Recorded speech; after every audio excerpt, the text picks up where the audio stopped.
अगर आपको किसी दिन मोदी जी से पॉडकास्ट करने का मौका मिले और आपको उनसे कोई 4 या 5 सवाल पूछने हो, तो मैंने लिखे, मैं 10 सवाल है मेरे पास लिखे हुए। बिल्कुल, अगर आपके पास टाइम है तो फौरन मैं पढ़ दीजिए। उनको मतलब एक्सपैंड नहीं करूंगा। हाँ, हाँ, लेकिन मैं रेडी लिखता हूँ, कभी भी मोदी जी सड़क पे मिल जाएं। हाँ, हाँ, हाँ, हालांकि वो लटियंस दिल्ली में ही घूमते हैं, लेकिन अगर वो कभी मिल जाएं तो मैं कहूँ मोदी जी एक बार जरा ये इनका कहेंगे तो, बट वो मुझे लगता है कि मैं उनको थोड़ा फुसला के ना ले लूँगा पॉडकास्ट एक बार। तो मोदी जी अगर आप ये सुन रहे हैं तो आपने बहुतों को पॉडकास्ट के लिए अभी किसी को पॉडकास्ट दिया उन्होंने 3 घंटे का। अच्छा, यस सम फॉरेनर, काफी खुश हो रहा था वो। मतलब आप तो रेड अभी 1 घंटे में रेड होने वाली है।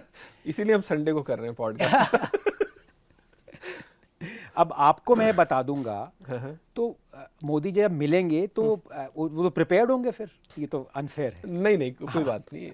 जो अभी आपने बताया, आपको होप नहीं रखनी चाहिए कि वो मिलेंगे। 2-3 चीजें ही बताता हूँ, बहुत सारे हैं, 12-13 हैं ये। हाँ। तो उसमें सबसे बड़ा ये बताता हूँ, मोदी जी ने कहा था 2013 में, that endeared me to him actually. He said government has no business to be in business. He said it in 2013, he repeated it in 2019 and 2022। पिछले 11 साल में all what his government has done is to be in the business of running businesses. 1813 PSUs हैं, 400 non functional हैं, 21% of our allocated budget goes in propping them up. सारा business कर रखा है सरकार ने। उसके बाद भी बार बार वही लाई रिपीट किए जा रहे हैं। कोई other than Air India there is zero privatization. जो डिसइन्वेस्टमेंट हुआ है वो भी स्लाइट ऑफ हैंड है। जो PSU से डिसइन्वेस्ट होता है वो दूसरा PSU बाई करता है। LIC सोच रहा होगा, LIC साला हर बार मुझे क्यों कहते हो यार, तुम कोल इंडिया के शेयर लो, हर बार साला मेरे पास आ जाते हो यार तुम, हैं? तो ये मैं पूछता हूं उनसे, आज तक किसी ने नहीं पूछा उनसे। 11 डर है साल ना हो कि गए। इतने लोगों को अगर नौकरी चली गई तो फिर मेरा अगेन वोट बैंक पे असर ना पड़े। और उनके लिए कंफर्टेबल क्यों है? Because Rahul Gandhi also is for PSUs। और जैसे मैंने कहा था, he is blessed because this anti national step of government being in the business of running businesses is supported by the opposition। तो उनको चिंता ही नहीं है, स्टेटस को मेंटेन्ड है। ये एक था।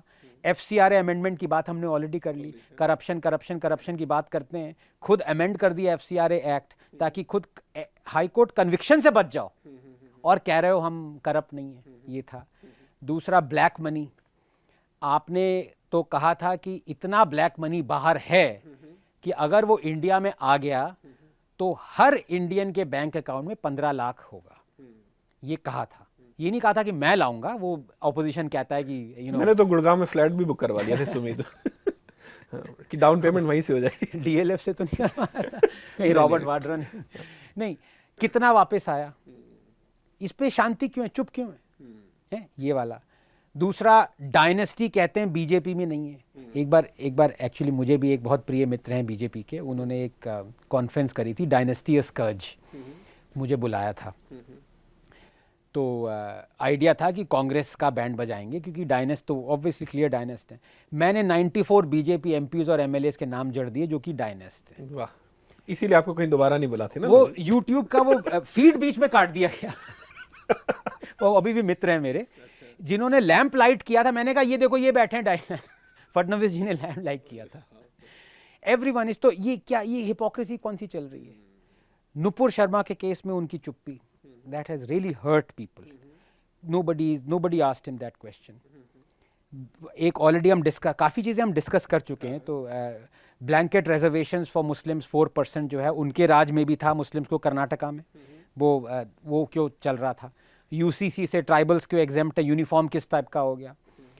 मणिपुर क्यों नहीं गए अभी तक क्यों नहीं गए? हाँ, आई डोंट अंडरस्टैंड। ये क्या ले लिया इन्होंने कि 2 साल हो गए हैं, आप हर स्टेट जा चुके हैं, अधिकतर बाहर फॉरेन कंट्री जा चुके हैं, पुतिन और जेलेंस्की से भी मिल चुके हैं आप।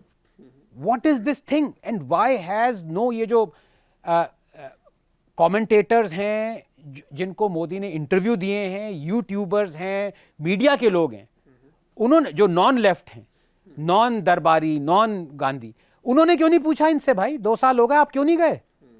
एंड इनकी गलती, यही तो मुझे समझ में नहीं आता, इनको बता कौन रहा है? इनकी गलती नहीं है। The whole problem erupted because the high court, the chief justice of the high court there asked the government, where do you stand on the white paper, what should be done about Metis and giving them the ST thing? ये इनका independence से चला आ रहा है।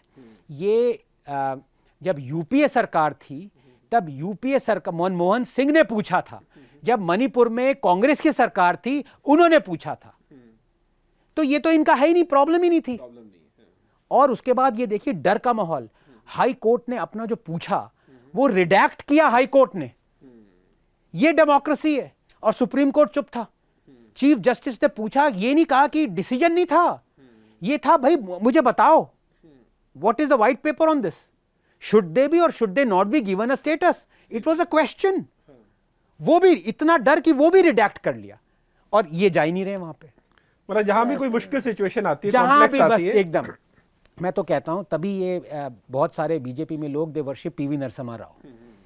I don't know why, because सबसे ज्यादा anti Hindu act अगर कोई लाया है वो PV Narasimha Rao, Waqf act and places of worship act, वो दोनों नरसिम्हा राव। पर नरसिम्हा राव ने ये कहा था, to not take a decision is also to take a decision.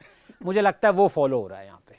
बिल्कुल, कुछ करो ही मत। बिल्कुल। अगर आपको ये वीडियो अच्छा लगा तो पूरा पॉडकास्ट देखने के लिए डिस्क्रिप्शन में दिए लिंक पर जाएं। Thanks for watching.